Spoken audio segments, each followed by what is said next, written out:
किसी प्राचीन काल में एक छोटा सा गांव था जो हरे भरे खेतों और ऊंचे पहाड़ों के बीच बसा था।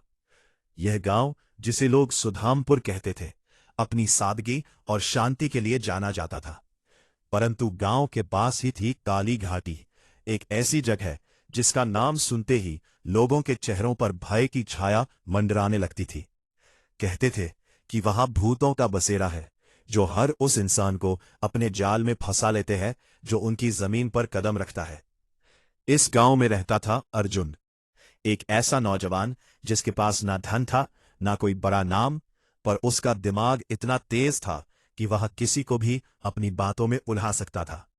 मगर गांव वाले उसे आलसी और निकम्मा कहकर मजाक उड़ाते थे। अर्जुन की मंगेतर प्रिया एक समझदार और साहसी युवती थी, जो हमेशा उसे सही रास्ते पर लाने की कोशिश करती थी। वह जानती थी कि अर्जुन के दिल में आग है, बस उसे सही दिशा की जरूरत है। एक शाम जब सूरज डूब रहा था और गांव की गलियां सुनसान हो चली थीं, ठाकुर विक्रम, गांव का लालची जमींदार, अपने दरबार में बैठा अर्जुन का मजाक उड़ा रहा था। अर्जुन, तू तो बस सपनों में ही राजा बनता है, ठाकुर ने हंसते हुए कहा। प्रिया जैसी लड़की को खुश करने के लिए तुझे मेहनत करनी पड़ेगी, जो तुझमें है ही नहीं। गांव वालों की हंसी गूंज उठी और अर्जुन का चेहरा शर्म से लाल हो गया। प्रिया ने अर्जुन का हाथ थामकर उसे समझाया, उनके ताने मत सुनो, तुम में वो हिम्मत है जो ठाकुर में कभी नहीं हो सकती। मगर अर्जुन का मन आहत था। वो गुस्से और अपमान में डूबा हुआ घर लौटा, पर नींद उसकी आंखों से कोसों दूर थी। रात के सन्नाटे में वो बिना किसी मंजिल के भटकने निकल पड़ा। उसके कदम अनजाने में उसे काली घाटी की ओर ले गए। घाटी का माहौल सर्द और रहस्यमय था।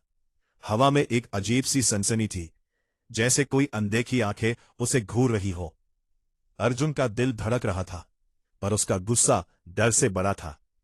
अगर मैं यहां कुछ कर दिखाऊं तो गांव वालों का मुंह बंद हो जाएगा, उसने सोचा।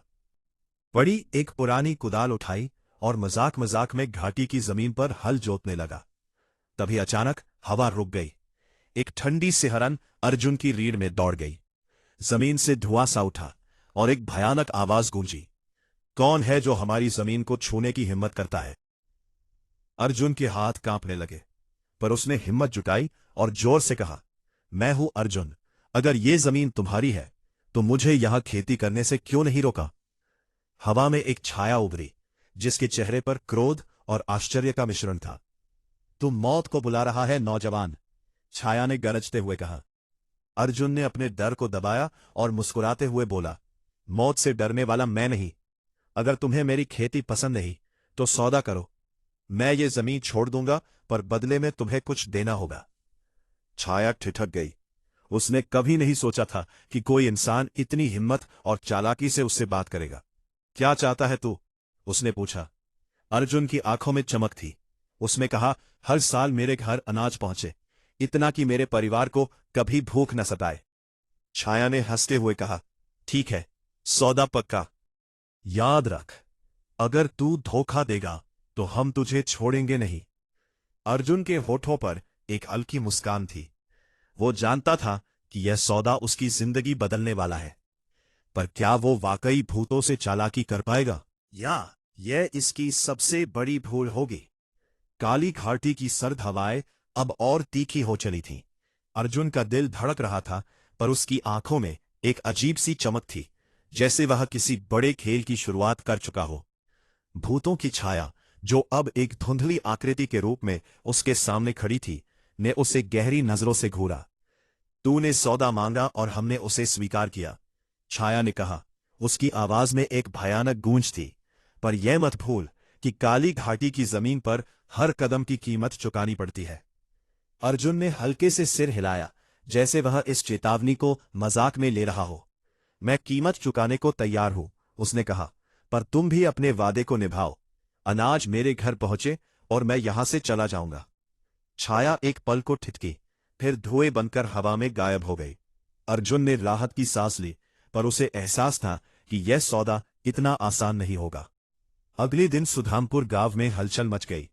अर्जुन के छोटे से घर के बाहर अनाज की बोरियां ढेर लगी थी। ज्वार, बाजरा, गेहूं, इतना अनाज कि गांव वाले आश्चर्य में पड़ गए। यह कहां से आया?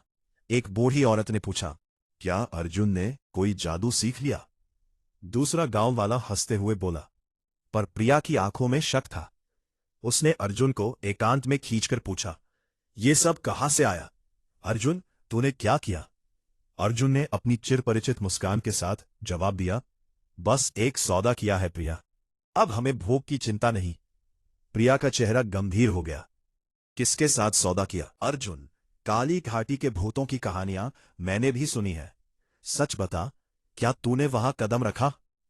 अर्जुन ने बात टालने की कोशिश की, पर प्रिया की नजरों ने उसे मजबूर कर दिया। उसने सारी बात बता दी। काली घाटी में हल जोतने का मजाक और भूतों के साथ हुआ सौदा। प्रिया ने गहरी सांस ली। अर्जुन, ये खेल खतरनाक है। भूतों से सौदा करना कोई मजाक नहीं। वे तुझसे कुछ और मान सकते हैं। अर्जुन ने उसके कंधे पर हाथ रखा और बोला, चिंता मत कर प्रिया, मेरा दिमाग इन भूतों से तेज है। पर प्रिया का मन बेचैन था। उसे लगता था कि यह अनाज सिर्फ शुरुआत है और असली कीमत अभी बाकी है। उसी रात जब गांव सो चुका था, अर्जुन फिर से काली घाटी की ओर खींचा चला गया। इस बार वो अकेला नहीं था। उसके पीछे एक और छाया थी जो चुपके से उसका पीछा कर रही थी। अर्जुन ने फिर से कुदाल उठाई और जमीन पर हल चलाने लगा। तभी हवा में एक ठंडी लहर दौड़ी और 3 छायाएं प्रकट हुई। उनकी आंखें लाल थीं और उनकी आवाज में क्रोध था। तू फिर आया, नौजवान, एक छाया ने गरजते हुए कहा। क्या तुझे एक सौदे से संतोष नहीं हुआ? डर को अपने चेहरे पर नहीं आने दिया। उसने शांति से कहा, मैं तो बस ये देखने आया कि तुम अपने वादे पर कायम हो या नहीं। अनाज तो मिला, पर क्या तुम हर दिन मेरे घर दाल रोटी भी भेज सकते हो? छायाएं एक दूसरे की ओर देखने लगीं, जैसे वे इस बेशर्मी पर विश्वास न कर सके। तू हमें चुनौती दे रहा है? दूसरी छाया ने पूछा। अर्जुन ने हंसते हुए कहा, चुनौती नहीं, सौदा। अगर तुम ये कर सको तो मैं इस जमीन को हमेशा के लिए छोड़ दूंगा। छायाओं ने आपस में फुसफुसाहट की और फिर उनकी मुखिया ने कहा, ठीक है, सौदा मंजूर। हर दिन तेरे घर दाल रोटी पहुंचेगी, पर यह आखिरी बार है अर्जुन। अगली बार तू यहां आया तो हम तुझे जिंदा नहीं छोड़ेंगे। अर्जुन ने सिर हिलाया, पर उसकी आंखों में एक चालाक चमक थी। वे जानता था कि वे भूतों को एक बार फिर अपने जाल में फंसा चुका है। अगली सुबह अर्जुन के घर के बाहर ताजी रोटियां और दाल की कटोरियां रखी थी। गांव वाले अब अर्जुन को आश्चर्य और थोड़े डर के साथ देखने लगे। ये लड़का कोई साधारण इंसान नहीं, कुछ लोग फुसफुसाए। पर ठाकुर विक्रम को यह सब अच्छा नहीं लग रहा था। उसकी आंखों में लालच और जलन की चमक थी। ये अर्जुन कुछ छिपा रहा है। उसने अपने नौकर से कहा, मुझे पता लगाना होगा कि इसके धन का राज क्या है। अर्जुन, अब बस कर, प्रिया ने एक रात उसे समझाते हुए कहा।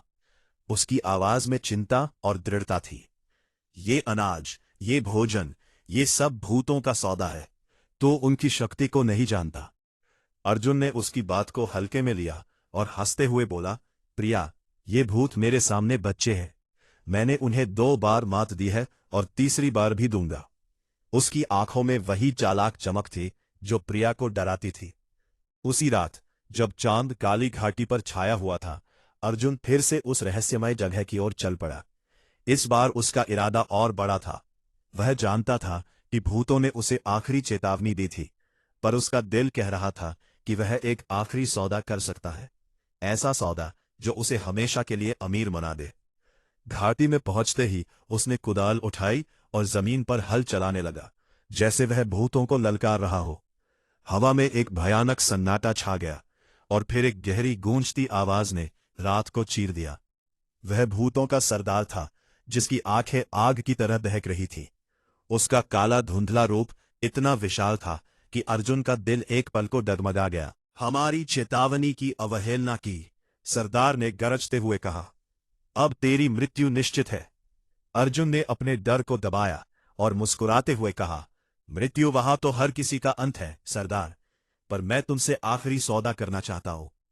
अगर तुम मुझे सोने का खजाना दे दो तो मैं वादा करता हूं कि यह जमीन हमेशा के लिए छोड़ दूंगा। भूतों का सरदार हंसा। उसकी हंसी से पेड़ों की पत्तियां कांप उठी। तू पागल है नौजवान।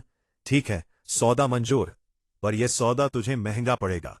अगली सुबह अर्जुन के घर के बाहर एक चमचमाता संदूक रखा था, जिसमें सोने के सिक्के भरे थे।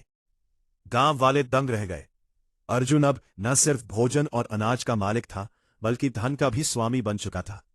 पर इस बार प्रिया की आंखों में न खुशी थी न गर्व, बस एक गहरा डर था। अर्जुन, तूने जो किया वह सही नहीं, उसने कहा। यह सोना तुझे ले डूबेगा। इधर ठाकुर विक्रम का लालच अब अपने चरम पर था। उसने अपने नौकरों से अर्जुन की हर गतिविधि पर नजर रखने को कहा था, और उसे पता चल चुका था कि अर्जुन का रहस्य काली घाटी से जुड़ा है।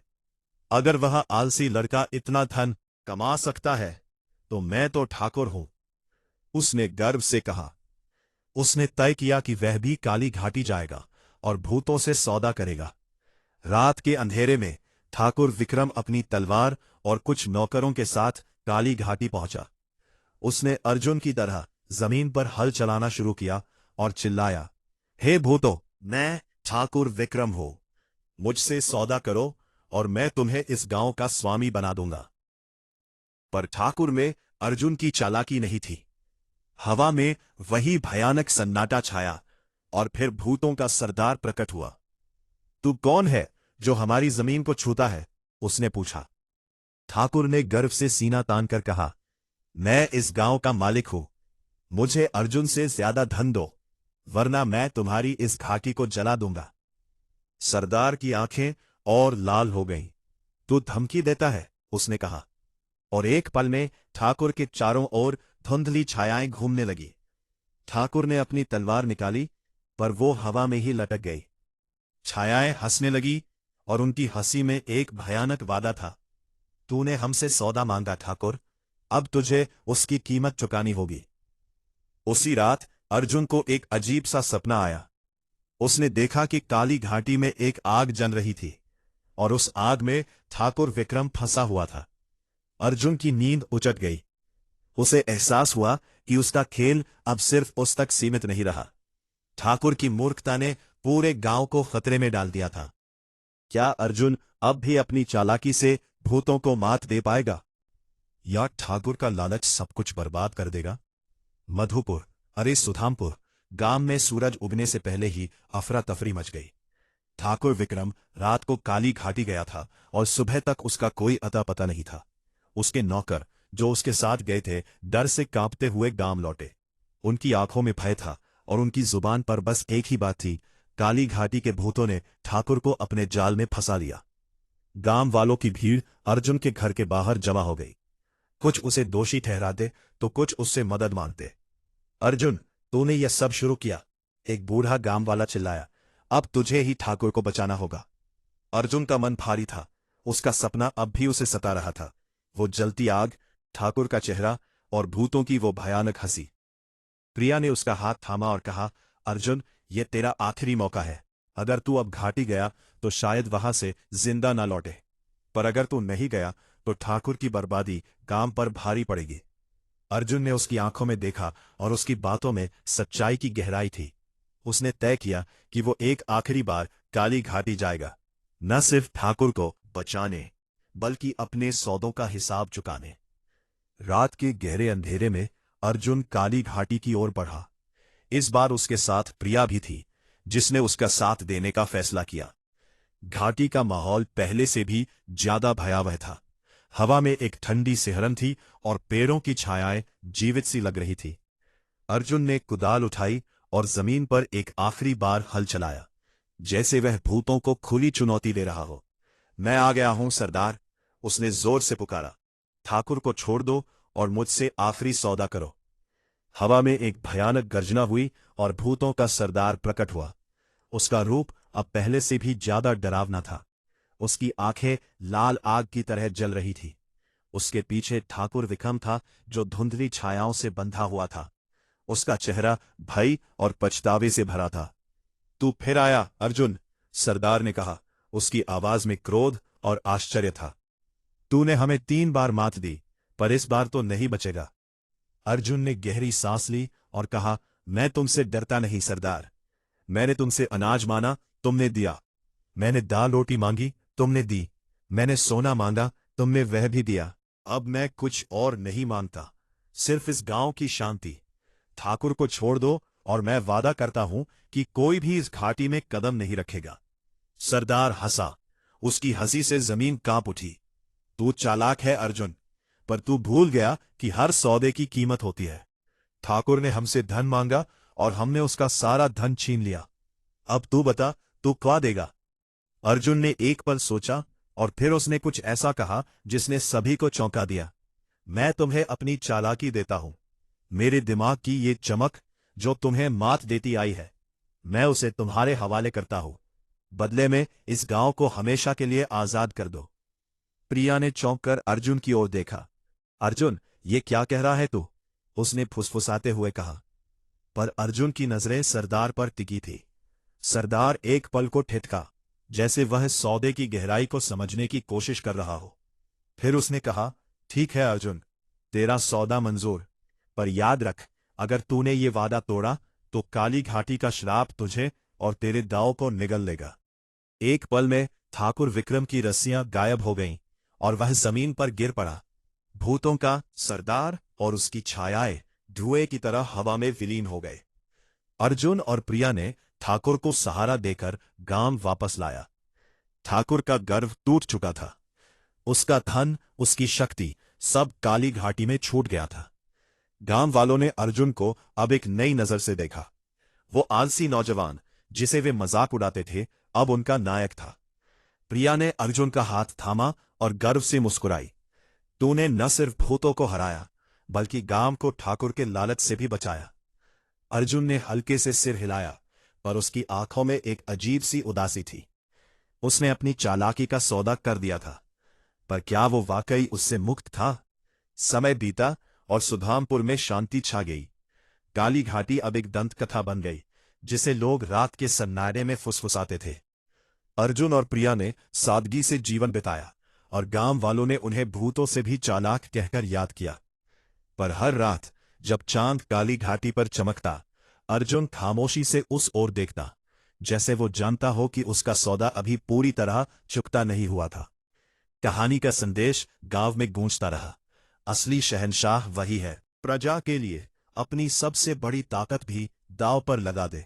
मेरे प्यारे दोस्तों, अगर आपको ये कहानी पसंद आई है तो कृपया हमारे चैनल दर्पण को सब्सक्राइब कर लें और इस कहानी को लाइक और शेयर करें। आप अपनी राय कमेंट बॉक्स में दे सकते हैं, जो हमारी प्रस्तुति को बेहतर करने में सहायक होगा। राधे राधे।